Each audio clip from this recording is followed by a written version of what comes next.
Good morning बच्चों। हम discuss कर रहे थे aldehyde ketone and carboxylic acid, जिसमें लास्ट चल रहा था अपने पास preparation of aldehyde and ketone. Yes, last चल रहा था प्रिपरेशन ऑफ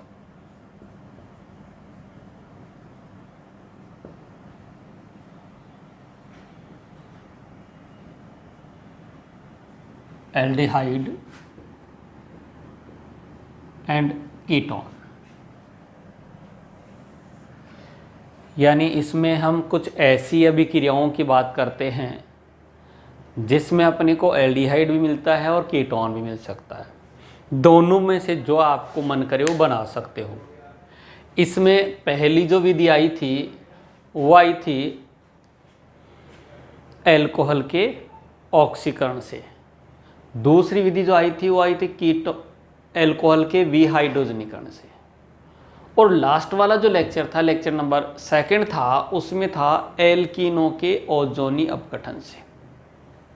एल्कीनों के ओजोनी अपघटन से।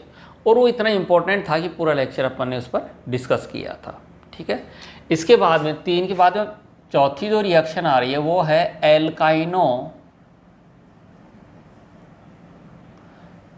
एल्काइंस के जल योजन से।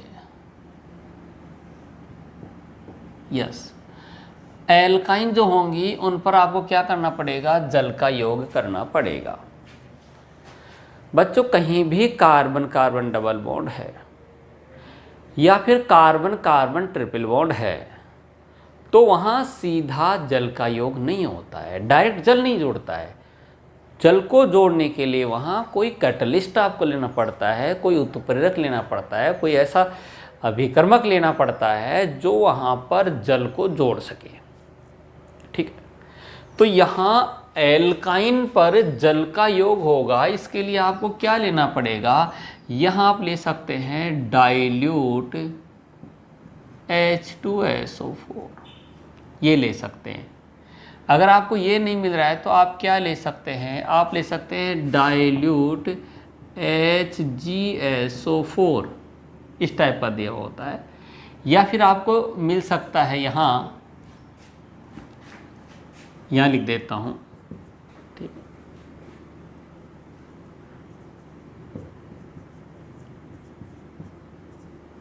यहाँ आपको ऐसे भी दिख सकता है क्या?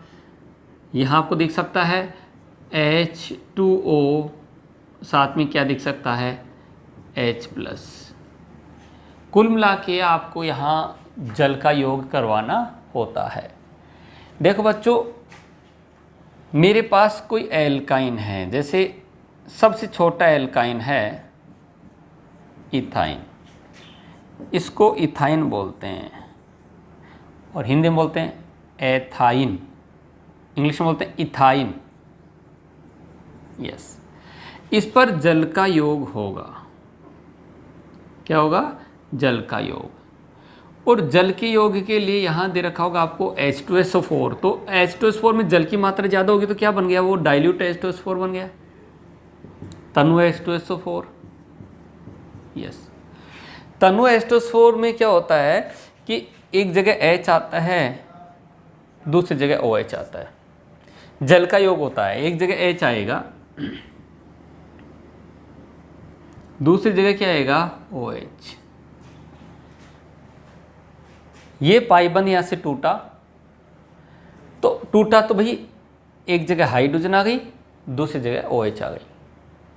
अब होता क्या है कि डबल बॉन्ड पर OH होता है, कहीं भी डबल बॉन्ड पर OH होता है तो वहाँ चलाव्यता होती है। चलाव्यता एक समाव्यता है और उसमें होता क्या है? ये इलेक्ट्रॉन यहाँ के यहाँ आ जाते हैं। जो इलेक्ट्रॉन है यहाँ, ये इलेक्ट्रॉन, ये वाले इलेक्ट्रॉन, इन दोनों के बीच में यहाँ आ जाते हैं। जैसे इलेक्ट्रॉन यहाँ आते हैं, ये इलेक्ट्रॉन यहाँ चला जाता है। यस, और इसके यहाँ जाने से देखो आप, ये यहाँ H+ फ्री हुआ है, ये इलेक्ट्रॉन आया यहाँ, ये आएगा यहाँ, इसके यहाँ आने से H+ फ्री हुआ, ये H प्लस इस माइनस वाले पर आ जाएगा और ये बन गया CH3CO और ये H। यार ये बन गया एसिटाल्डिहाइड।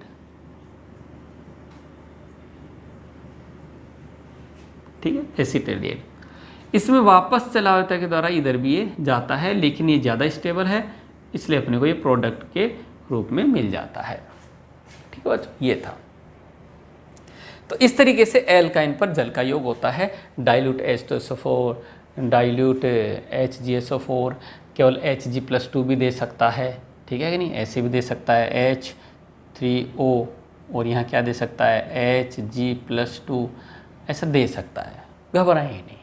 ठीक है, अब अपने पास प्रोपाइन है, CH3C ट्रिपल बॉन्ड CH। इस प्रोपाइन पर वही क्या करना है आपको, जल का योग करना है, H3O+। जल जो है वो एसिडिक मीडियम में है, तो ऐसी कंडीशन में एक जगह पाई बंद टूटेगा, H आएगा, OH आएगा। एक बंद को तोड़ेंगे,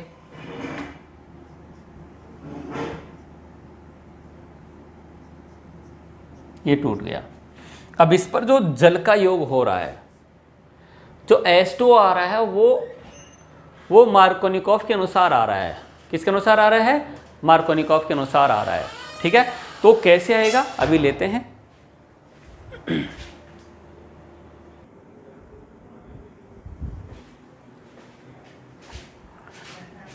तो यहाँ जो हम बात कर रहे थे जल के योग की, तो यहाँ एक पाइबंद टूटेगा, यहाँ आएगा H और यहाँ आएगा OH। तो एक पाइबंद के टूटने से दो संयोजकता मुक्त हो गई है, यहाँ पर आ गया H और यहाँ पर क्या आ गया OH। ठीक है, तो अब इसमें हम आपको ये बताए थे कि भाई डबल बॉन्ड पर OH आता है तो चलावता होती है, इसमें भी चलावता होगी। डाउट आपको ये आ सकता है यहाँ कि सर ये H यहाँ आ जाता और ये OH यहाँ चला जाता, ऐसा भी तो हो जाता, लेकिन नहीं, यहाँ आपको जल का योग मार्कोनिकॉफ के अनुसार करवाना है। यहाँ H और यहाँ OH, समझ रहे हो। जब आप ऐसा करवाते हो तो देखिए चलावता में क्या, डबल बॉन्ड पर OH है, यहाँ के दो इलेक्ट्रॉन यहाँ आ जाएंगे, ये वाला यहाँ चला जाएगा। ये इलेक्ट्रॉन की जैसे शिफ्टिंग होगी, आप देखेंगे कि CH3 रह गया है, ये मेरे पास आ गया कार्बन, फिर डबल बॉन्ड और आ गया O। फिर यहाँ इस कार्बन पर एक देखिए दो हाइड्रोजन थी, एक ये वाली चली जाएगी, क्योंकि जैसे इलेक्ट्रॉन यहाँ माइनस आया, यहाँ माइनस और H पर प्लस, तो यहाँ हो जाएगा CH3, ये बन गया एसीटोन, और एसीटोन एक प्रकार का हो गया कीटोन। तो इस तरीके से जो एल्काइन हैं उन पर जल के योग से ऐसा होता है। अगर आपने यहाँ ब्यूटाइन लिया है, CH3 CH2 C triple bond CH ऐसा लिया है, जब आप यहाँ पर लेते हैं डाइल्यूट H2SO4, तो मार्कोनिकॉफ के अनुसार यहाँ H आएगा और यहाँ OH आएगा, ऐसा आप करेंगे। CH3 CH2 डबल बॉन्ड, यहाँ CH2 आ गया और यहाँ पर क्या आ गया OH, ये आ गया। ऐसा होने से क्या होगा, ये इलेक्ट्रॉन आएगा यहाँ और ये जाएगा यहाँ। चलावता में ऐसे होता है, और चलावता में ऐसा होता है तो देखो ये बन गया CH3 CH2, यहाँ डबल बॉन्ड O, और ये वाली हाइड्रोजन वहाँ पहुँच जाएगी, ये हो जाएगा CH3। चलावता में उल्टा भी हो जाता है, लेकिन मुख्य उत्पाद ये बनेगा, ये ज़्यादा स्टेबल होता है। बात समझ में आ गई।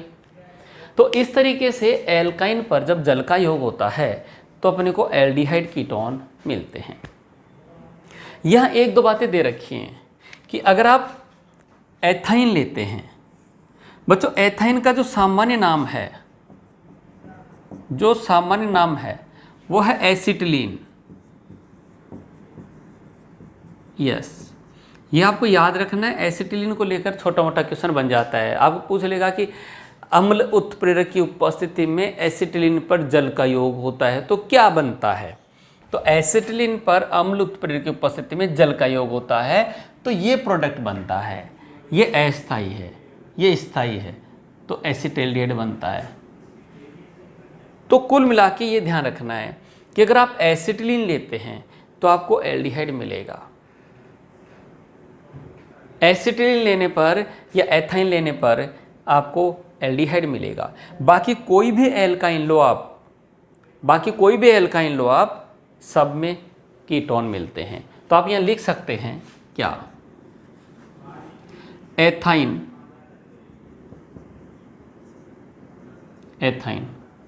और इसको क्या कह देते हैं, एसिटिलीन पर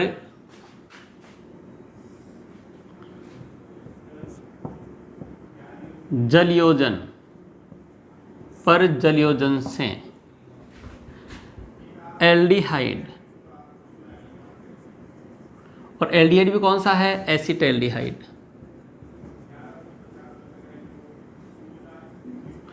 हाँ, एल्डिहाइड बनता है।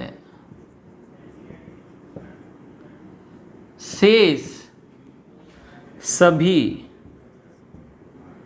एल्काइन पर जलयोजन से कीटोन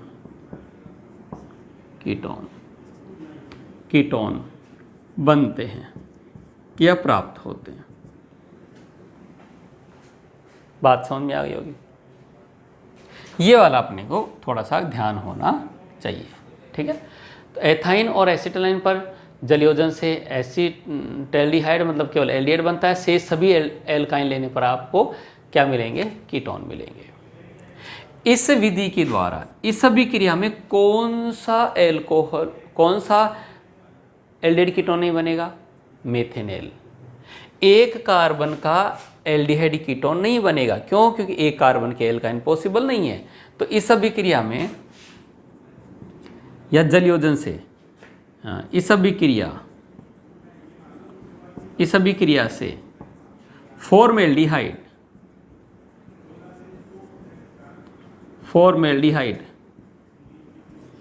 नहीं बनता। इस अभिक्रिया से फॉर्मेल्डिहाइड नहीं बनता है। तो बात समझ में आ गई होगी आपके।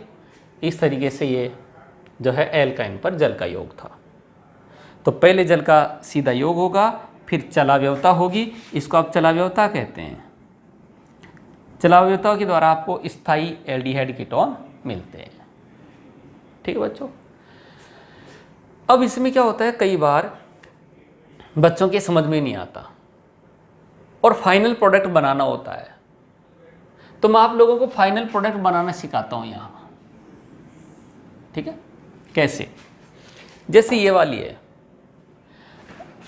एसिटिलीन है, जल का योग करना है तो जलयोजन डाइल्यूट H2SO4 है ना, जल का योग करना है, प्रोडक्ट बताना है कि क्या है, प्रोडक्ट क्या बनेगा। तो आप क्या करें, आप ऐसे कर सकते हैं कि देखो जी, एक पाइबंद टूटा तो एक जगह H आया, दूसरी जगह OH आया।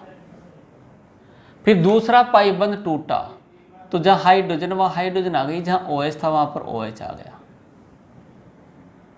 अब एक कार्बन पर 2 OH स्थायी नहीं रह सकते, इसलिए यहां से आप H2 हटाएंगे तो देखो ये क्या बन गया, CH3।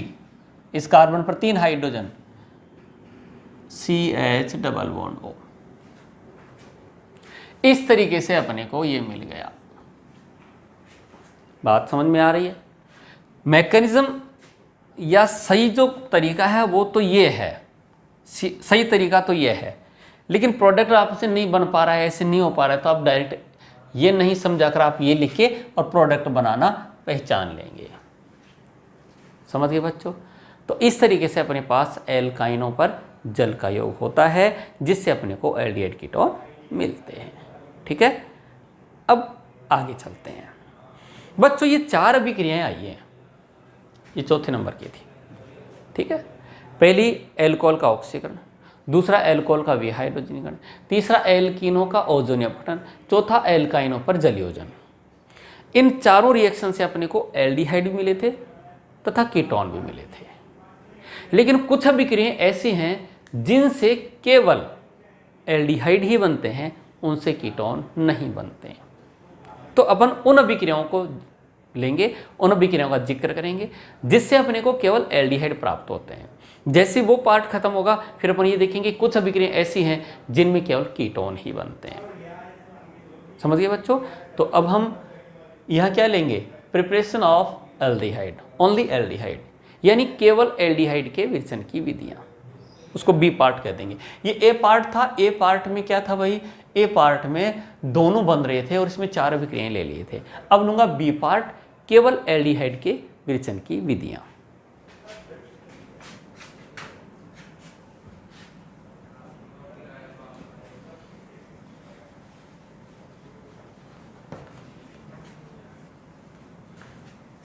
बी लेंगे, केवल एल्डिहाइड के विरचन की विधियां।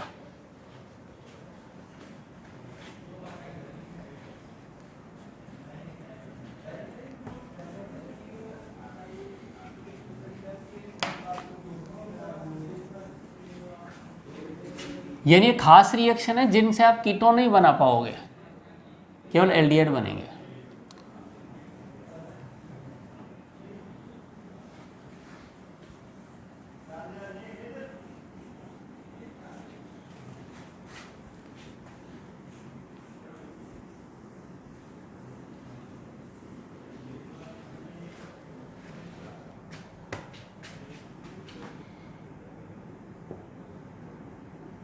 केवल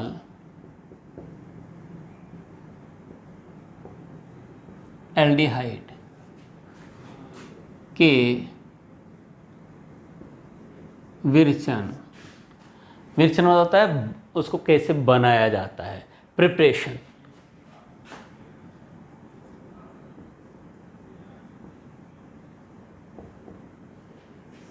की विधियां, यस, ठीक है। 4 विधियां ऐसी थी जो दोनों के लिए काम में आ रही थी। इसमें पहली है रोजेन,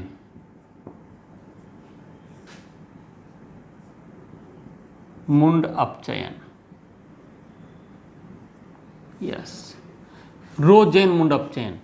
यह रोजेन मुंड साइंटिस्ट था, वैज्ञानिक था। उसने इस अपचयन के बारे में बताया। उसने क्या बताया कि जब एसिड हैलाइड, ये एसिड क्लोराइड,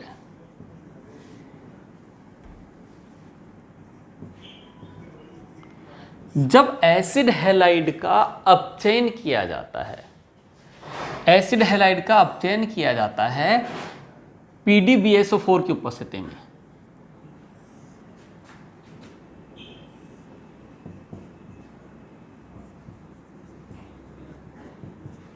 और साथ में यहां ली जाती है हाइड्रोजन, यस बच्चों। H2 और PD हम ये अच्छे से जानते हैं कि यहां अगर आप H2PD लेते हैं तो ये अच्छा अपचायक होता है और ये एल्कोहल बनाने के लिए प्रयुक्त होता है। ये अपचायक है यहाँ, और ये अपचयन करेंगे तो यहाँ की संभावनाएं क्या है? देखिए इसकी संभावनाएं बताता हूँ आपको। RCOCl अपचयन होगा, 2 हाइड्रोजन आएंगे, ठीक है, 2 हाइड्रोजन, भले वो अब आणविक रूप में होगा लेकिन 2 H काम में आएंगे।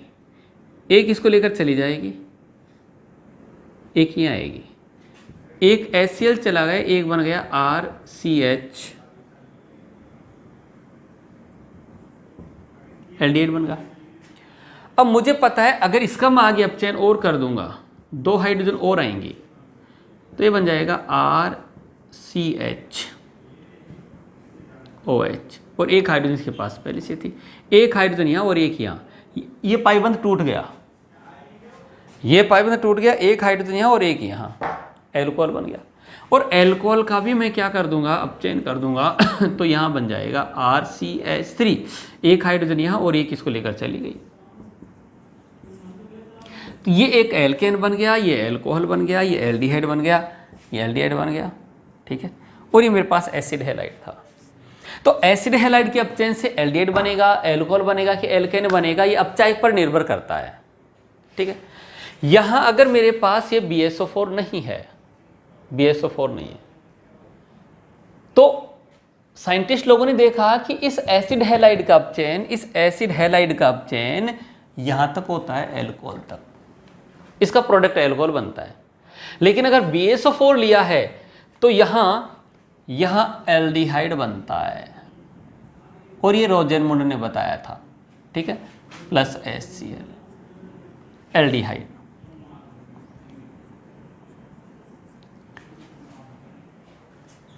तो ये रोजेनमुंड वैज्ञानिक था, उसने ये कहा कि जब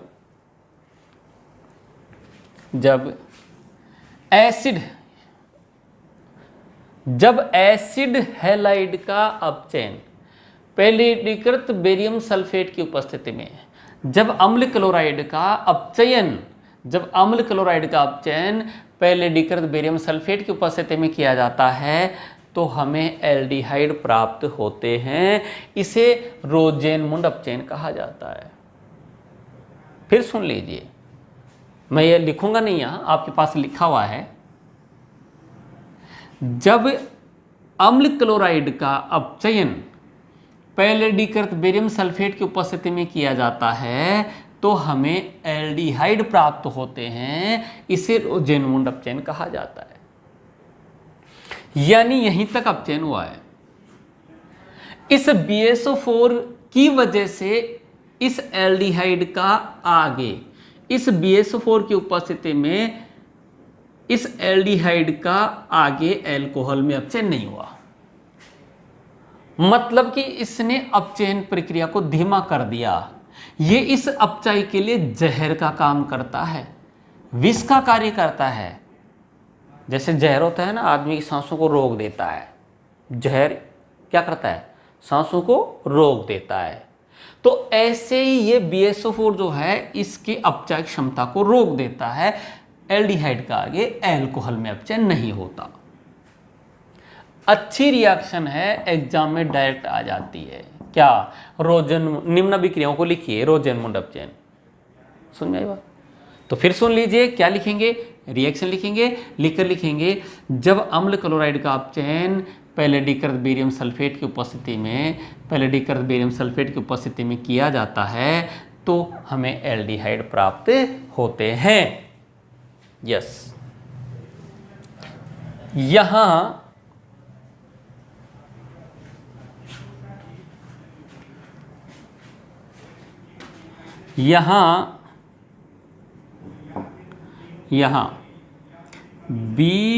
BaSO4, यहाँ BaSO4 अपचायक क्षमता को कम करता है। अर्थात मैं कह सकता हूँ, अर्थात BaSO4 बेरियम सल्फेट, यस, अपचायक के लिए, अर्थात BaSO4 अपचायक के लिए विष का कार्य करता है। यस, मतलब कि उसकी अपचायक क्षमता को कम करता है। ये था भाई रोजेनमुंड अपचयन। इसकी थ्योरी जो है वो कहानियों मैंने लिखी नहीं है, वो एग्जाम में आप लिख देंगे। क्या, जब अम्ल क्लोराइड का अपचयन पैलिडीकृत बेरियम सल्फेट की उपस्थिति में किया जाता है तो हमें एल्डिहाइड प्राप्त होते हैं। जैसे एग्जाम में दे दिया, क्या, CH3COCl ऐसे लिख दिया, इसकी स्ट्रक्चर बनाएंगे तो ऐसे बनेगी, क्या, C+OCl, ठीक है। अब यहां आपको दिया हुआ है H2PDBSO4 और कह दिया इसका प्रोडक्ट क्या है। कंपटीशन पूछ लेता है इस अभिक्रिया का नाम क्या है। यस, ये एग्जाम्पल हो गया। आपको ये भी दे सकता है COCl क्या दिया हुआ है H2PDBSO4 पूछ लिया प्रोडक्ट क्या बनेगा। ठीक है, तो बच्चों सीधी सी बात है, यहां से 2 हाइड्रोजन आएगी, एक हाइड्रोजन इसको लेकर चली जाएगी, मतलब एक H इसको लेकर चला जाएगा, एक H यहाँ जाएगा, इसका प्रोडक्ट बन जाएगा CH3COH यानी एसिटाल्डिहाइड। एसिटाल्डिहाइड यहां जो है ये क्या करेगा, ये यहां से इस H को हटाएगा और यहां पर आ जाएगा डबल बॉन्ड O, इसका नाम हो गया बेंजल्डिहाइड। क्या हो जाएगा, बेंजल्डिहाइड।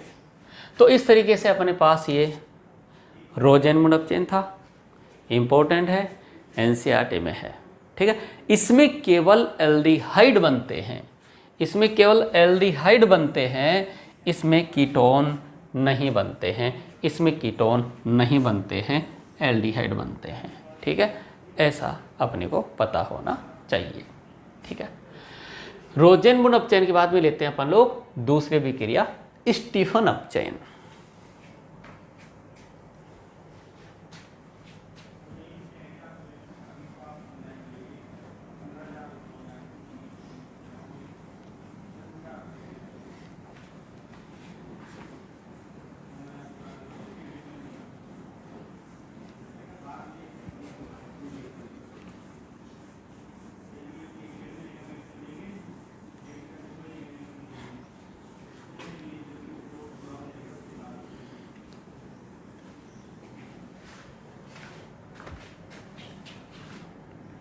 दूसरी अभिक्रिया है स्टीफन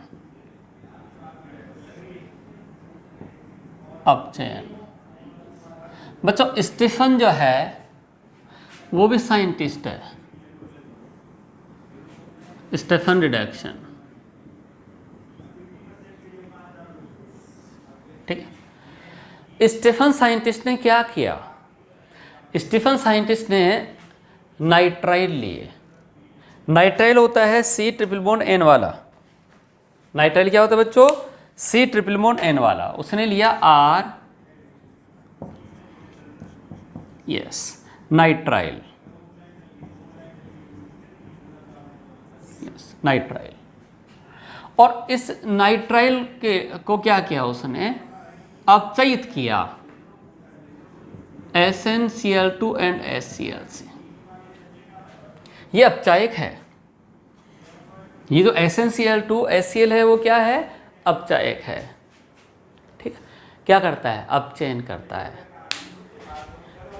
यहां, और SnCl4 बन के यहां से 2 हाइड्रोजन 2 H फ्री होती है, और यहां से पाइबंद टूट के एक हाइड्रोजन यहां और एक यहां, नाइट्राइल से बनता है RCH डबल बॉन्ड NH।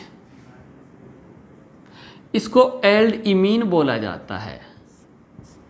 क्या बोला जाता है, इमीन, एल्ड इमीन। ठीक है, एमीन नहीं, इमीन। ठीक है, ये नाइट्राइल नाइट्राइल से क्या बन गया, इमीन बन गया, और इस इमीन को अपन क्या करते हैं, जल अपघटित करते हैं, यस, एसिडिक मीडियम में। तो यहाँ से अपघटित हो जाता है, और होता क्या है, यहाँ ऑक्सीजन आ जाती है, और इसका जो प्रोडक्ट बनता है वो बनता है एल्डिहाइड। एल्डिहाइड आपको कंपटीशन में डायरेक्ट पूछ लेता है क्या, कि स्टीफन अभिक्रिया का प्रोडक्ट क्या है। तो स्टीफन अपचयन का या स्टीफन रिडक्शन का जो प्रोडक्ट है वो ये एल्डिहाइड होता है। क्या होता है बच्चों, एल्डिहाइड। तो अब क्या कह सकते हैं, जब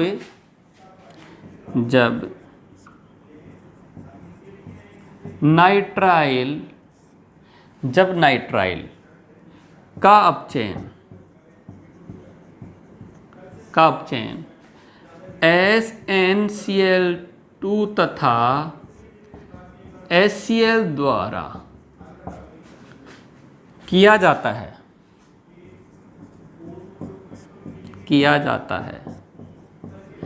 तो पहले इमीन बनते हैं जो जल अपघटित होकर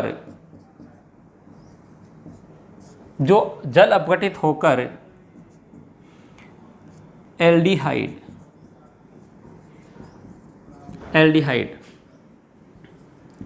देते हैं। इसे स्टीफन अपचेन कहा जाता है। यस, तो आप लोगों के पास जो है स्टीफन अपचेन समझ में आ गया होगा। स्टीफन या साइंटिस्ट है, उसने कहा कि जब एल्किल नाइट्राइल, ठीक है कि नहीं, का अपचयन SnCl2HCl द्वारा किया जाता है तो पहले एल्डिमीन बनते हैं। एल्डिमीन के जल अपघटन से अपने को एल्डिहाइड प्राप्त होते हैं। क्या था ये था स्टीफन अपचयन। क्या था ये? स्टीफन अपचयन था। अब हम 3 नंबर देखेंगे, डिबॉल H द्वारा अपचयन। क्या देखेंगे? डिबॉल H द्वारा अपचयन देखेंगे। ठीक है, इसको रफ करने के बाद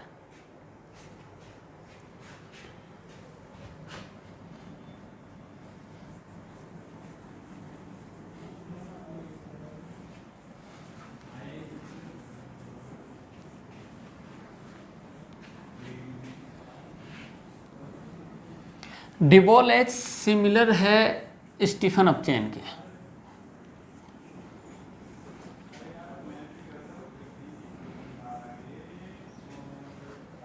यस, तीसरा जिसमें कि केवल आपको क्या मिलेंगे? एल्डिहाइड मिलेंगे। डिबॉल H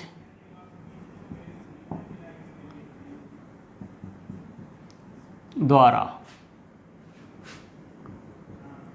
अपचयन से, और डिबॉल H द्वारा अपचयन किसका होगा? डिबॉल H द्वारा अपचयन होगा नाइट्राइल का। किसका अपचयन होगा? नाइट्राइल का। देखो होता क्या है कि यहां RC ट्रिपल बॉन्ड N होता है, ये नाइट्राइल होते हैं। ठीक है, इनका अपने को क्या करना है? अपचयन के द्वारा, पूरा लिख देता हूं, द्वारा नाइट्राइल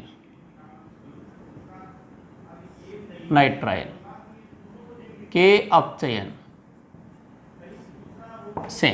ठीक है, तो ये जो नाइट्राइल है वो तो ये है, इसका अपचयन होगा किसके द्वारा होगा? डिबॉल H। अब ये डिबॉल H क्या है वो थोड़ा सा बताता हूं आप लोगों को। यस, डिबॉल H, इसको डायरेक्ट यहाँ H यहाँ भी लिख दिया जाता है ऐसे। ये क्या है? ये होता है, इसका पूरा नाम देखिए क्या है, एग्जाम में भी आ जाता है कि डिबॉल H का पूरा नाम क्या है। तो ये होता है डाई आइसोब्यूटिल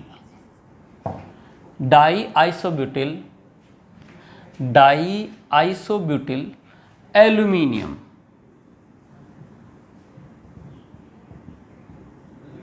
हाइड्राइड।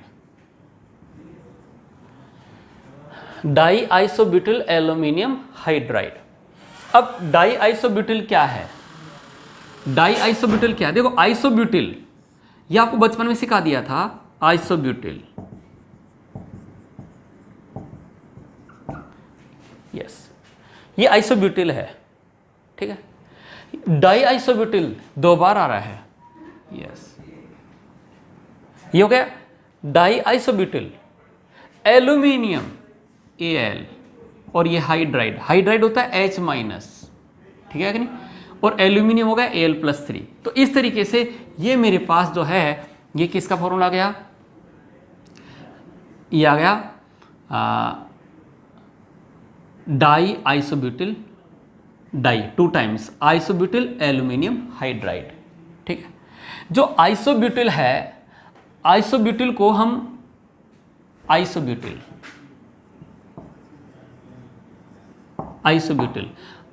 को अपन IBU भी लिख देते हैं।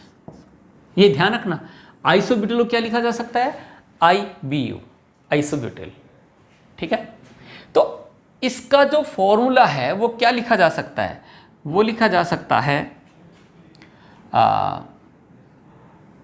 Aluminium hydride IBU 2 times. ये वाला और ये वाला एक ही है, और इसको शॉर्ट में क्या बोल देते हैं? डाई IBU, आइसोब्यूटिल, एल्यूमिनियम और फिर ये हाइड्राइड। तो जो H- है वो अपचायक का कार्य करता है। ठीक, ये हो गया साहब। ठीक है, तो अब होगा क्या कि यहां जो नाइट्राइल है RC∧N है, एरो पर लिखा होता है क्या? एरो पर लिखा होता है DIBALH, डिबोल H, या एरो पर लिखा होगा aluminium HIBU 2 times diisobutyl aluminium hydride. ये दे चाहे से ये दे, ये काम वही करेगा जो SnCl2 HCl करता था। जैसा कि स्टीफन अपचेन में हो रहा था वैसा ही होगा, और यहां बन जाएगा RCH∧NH, यानी ये भी एल्डीमीन बनेगा। यस, क्या बन गया? एल्डीमीन।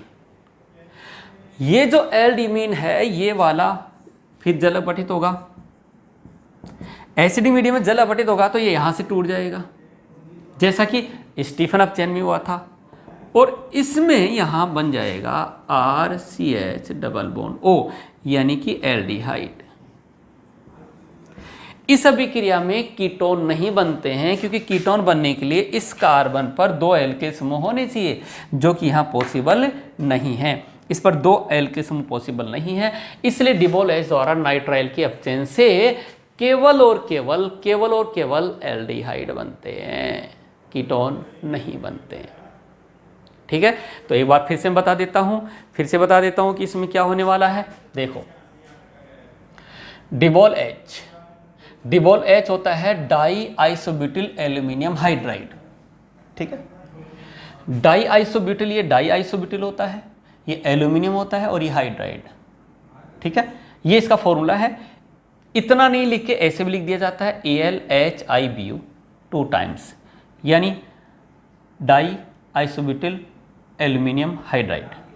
इसका काम होता है H- का देना, और H- जो है वो अपचयन का कार्य करता है।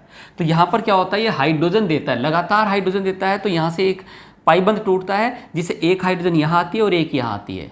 तो पाइबंद के टूटने से यहाँ हाइड्रोजन आई है, तो ये बन गया एल्डीमीन बन गया, जो जल अपघटित होकर यहाँ पर ऑक्सीजन आ जाएगी, इधर 2 हाइड्रोजन चली जाएंगी, और ये क्या बन गया मेरे पास? एल्डिहाइड बन गया। बात समझ में आ गई? तो इस तरीके से डिबोल H द्वारा भी हम लोग एल्डिहाइड बना लेते हैं। तो हम डिस्कस कर रहे थे केवल एल्डिहाइड के विरचन की विधियां। इससे पहले क्या देखा था? एल्डिहाइड तथा कीटोन दोनों की विरचन की विधियां। वहाँ 4 विक्रियाएं थी, एल्कोहल का ऑक्सीकरण, विहाइड्रोजनीकरण, एल्कीन का ओजोनीय अपघटन, एल्काइन का जलीयोजन। इसके बाद में हम लिया था केवल एल्डिहाइड के विरचन की विधियां, केवल एल्डिहाइड, जिसमें पहली बहुत इंपॉर्टेंट अभिक्रिया क्या? रोजेनमुंड अपचयन। दूसरी वो भी इंपॉर्टेंट, कौन सा? स्टीफन अपचयन। और तीसरा ये है किसके द्वारा? डिबोल H के द्वारा अपचयन। किसके द्वारा अपचयन? डिबोल H के द्वारा अपचयन। तो इस तरीके से अपने पास ये रिएक्शन चल रही है, 3 रिएक्शन कंप्लीट हो गई है। चौथी जो यहाँ रिएक्शन आएगी वो आएगी इटार्ड रिएक्शन, वही बहुत इंपॉर्टेंट है, डायरेक्ट बोर्ड में आ जाती है, कॉम्पिटिशन में भी आई हुई है, बोर्ड में आती है। इटार्ड अभिक्रिया लिखिए किसे कहते हैं, कंपटीशन में आई थी, कौन से विक्रिया में बेंजील्डिहाइड बनता है। तो कुल मिला के वहाँ भी बहुत अच्छा क्वेश्चन बनता है। तो नेक्स्ट लेक्चर में अपन वही कंप्लीट करेंगे, केवल एल्डिहाइड की विरचन की विधियाँ, जिसमें 4th नंबर आएगी इटार्ड अभिक्रिया। तो इस लेक्चर को अपन यहीं फिनिश करते हैं। नेक्स्ट लेक्चर में फिर मिलेंगे चैप्टर नंबर 12 के साथ। Thank you.